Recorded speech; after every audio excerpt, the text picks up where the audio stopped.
This video provides information on property rights and how to temporarily transfer them via an agricultural lease.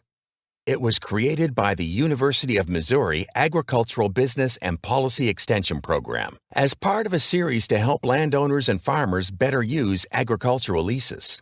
Ownership typically is defined as having a bundle of rights regarding a piece of property.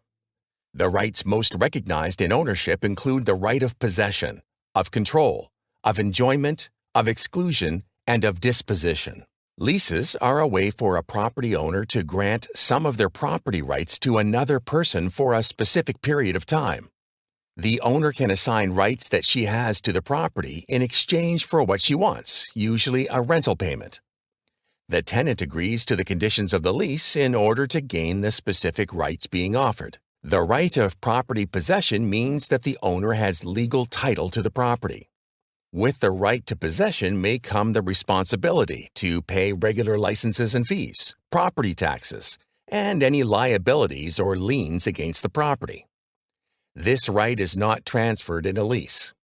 The owners still retain the legal title to the land and, usually, the responsibility to pay taxes and mortgages. The right to control means the property owner can decide what happens with the property. This right allows them to choose who can farm the land, occupy a building, or use a piece of equipment. As with all other rights, there are limits. The right to control is subject to regulations and laws. A property owner can assign specific control rights to a tenant.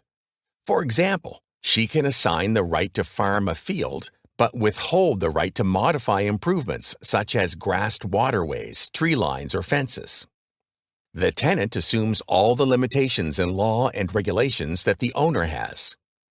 If the tenant wants to participate in crop insurance, he will have to maintain conservation compliance on the land. The right of enjoyment gives the property owner the right to decide how their property looks and operates for their enjoyment. This is similar to the right to control, but has subtle influences on a lease. A landowner may give a tenant the right to farm a piece of land, but perhaps the landowner still wants to visit the farm, walk around, fish, or maybe spend the afternoon fixing a fence. The landowner would need to specify that he retains the right to these enjoyment activities.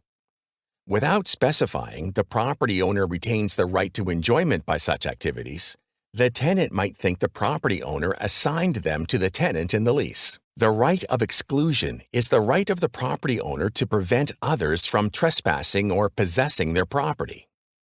Of course, in a lease, the property owner specifically allows the tenant and their representatives to enter the land. Going back to the right to enjoyment, landowners need to be clear what rights to access the property they are retaining. Frequently, leases will state that the property owner can enter at certain times and for certain activities. Remember, a lease is a transfer of rights. A good lease clarifies the specific rights transferred to the tenant and the specific rights retained by the owner. The right of disposition is the right to transfer ownership of the property. The right of disposition also gives the property owner the right to assign her property rights to a tenant via a lease. The right to dispose of a property by sale or inheritance is subject to the duration of the lease. This means should the property owner transfer her leased property either by sale or by inheritance during the lease period, the lease is binding on the next owner. Some rights are never transferred in a lease. A tenant cannot dispose of or sell the property. Only the property owner can. Also, a tenant cannot use the property as collateral on a loan. Leases affect the financial positions of both property owner and tenant. That will be for another lesson.